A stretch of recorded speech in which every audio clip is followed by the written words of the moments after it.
My name is Katherine Prater, and I'm an MPhil student in the Department of Architecture, focusing specifically on urban studies in Brussels.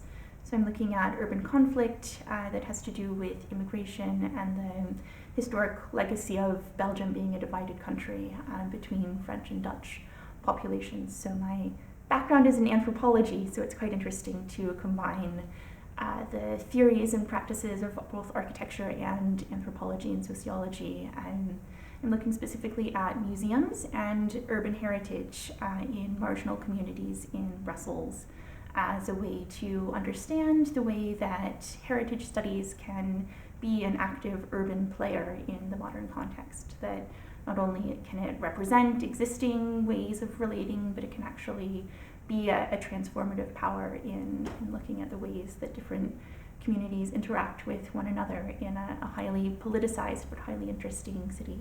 I've been able to look at several different museums in Brussels, and there's this one museum of industrial heritage that my MPhil actually ended up focusing on specifically, and I was surprised to find this museum as not only just a museum, but a site of English language learning and sort of mediation between different groups in a very rough neighborhood.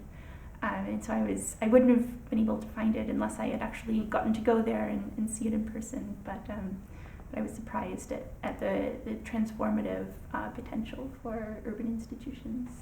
I received funding from Pembroke, and that allowed me to visit Brussels and do several weeks of field work in both French and in English. And so I'm very grateful for that opportunity, and it really allowed me to go deep into the research and visit the sites and speak to the museum directors as well as visitors and local people.